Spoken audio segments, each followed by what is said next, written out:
여러분, 가계이자 폭탄 올해만 60조 원 된다는 보고서가 나왔습니다. 야, 이렇게 가면 여러분 진짜 장난 아닌 이자입니다. 실제로 말입니다.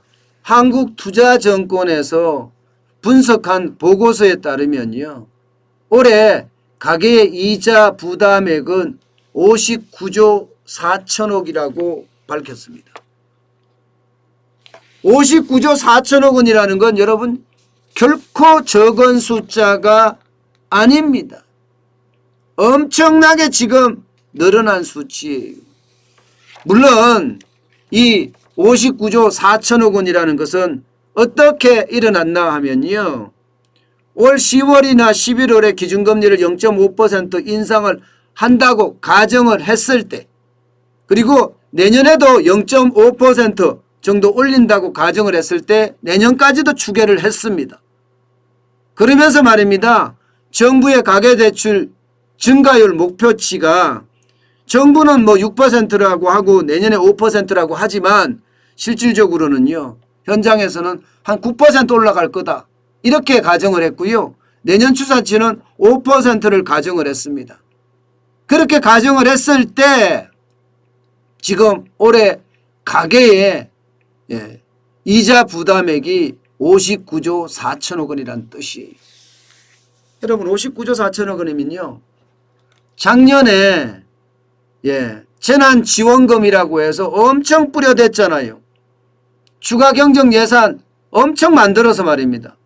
그 추가경정예산이 여러분 한 60조 정도 됩니다. 4차례나 있는 추가경정예산이. 올해 1차, 2차 추가경정예산을 따지면 이것도 한 50조 정도 돼요. 그러면 여러분, 가계의 이자 부담이 얼마나 큰지 여러분도 짐작이 되시죠? 장난 아니라는 뜻입니다. 장난 아니라는 뜻이에요. 가계부채가 그만큼 많이 올라갈 수밖에 없는 겁니다. 2020년 4분기에 1727조 9천억 원이었거든요. 여기서 10%가량 늘어난다면 10%가량 늘어난다면 결국은 1900조 정도 된다는 이야기죠. 1900조. 10%가 늘어나면 말입니다. 그러면 1900조에 대한 예상은 뭐 9%라고 했으니까 10%로 보지 말자고, 9% 늘어난다고 봤을 때도 비슷한 결과가 생깁니다.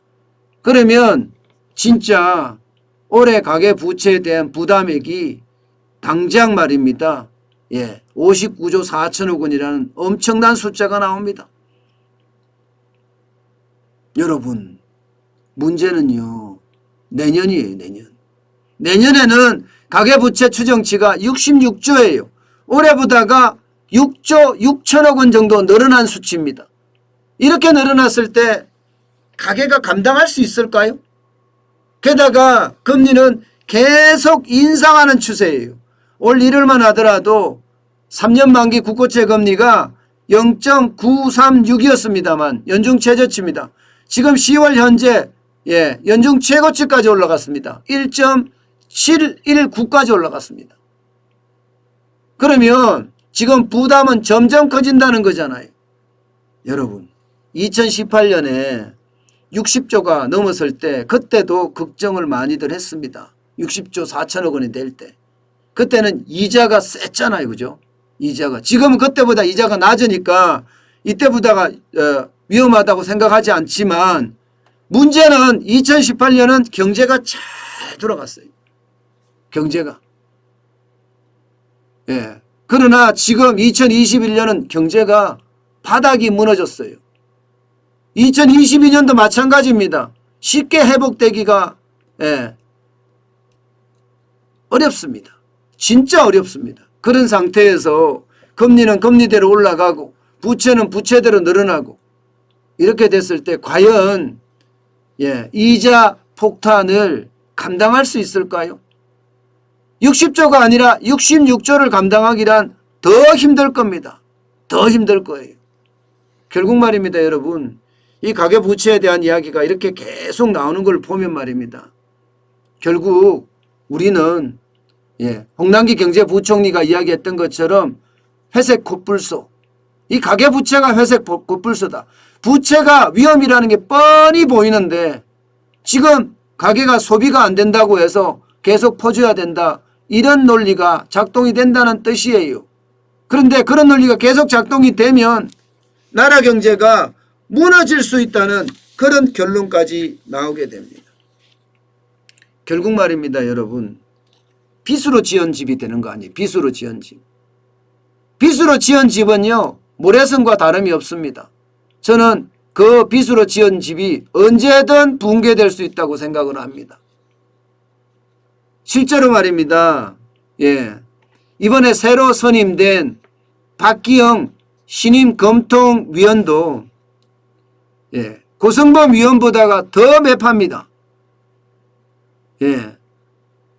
박기영 연세대 교수는요, 신임 검통위원이 되면서 했던 말이 딱 이거예요. 부채가 우리 생각보다 훨씬 위험하다. 이게 바로 회색 코뿔소라는 겁니다. 우리 생각보다 훨씬 위험하다. 우리 생각은 그냥 코뿔소, 예, 발도 짧고 코도 크고 덩치도 산만한 게 예, 예쁘기만 하고 멋있기만 하다. 그런데 그게 달려들었을 때는 얼마나 심각한 위기인지 아시잖아요. 그게 회색 코뿔소 이론인데 바로 박기영 신임 검통위원이 부채가 우리 생각보다 훨씬 위험하다 이러면서 가계부채가 실물경제를 위협하고 있다. 이렇게까지 이야기하고 있습니다. 예, 저는 결국은 금리 인상이 또 될 거라고 봅니다. 금리 인상이 10월, 11월 내년 초반까지도 일어날 수 있다고 생각을 하는데 이게 무리하게 갈 거냐? 무리하게. 10월로 땡겨서 무리하게 갈 거냐?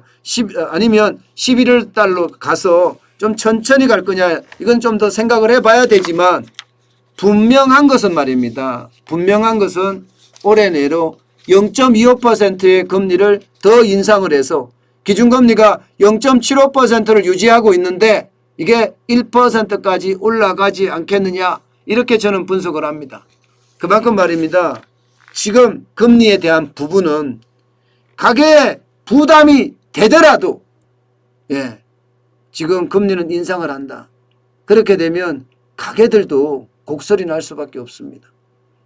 그런 측면에서 보면 여러분 그 어느 때보다 위드 코로나가 절실하지 않나 저는 이런 생각을 또다시 해봅니다. 진짜 위드 코로나가 절실하다는 생각 말입니다. 그래야지 실물 경제가 살아요.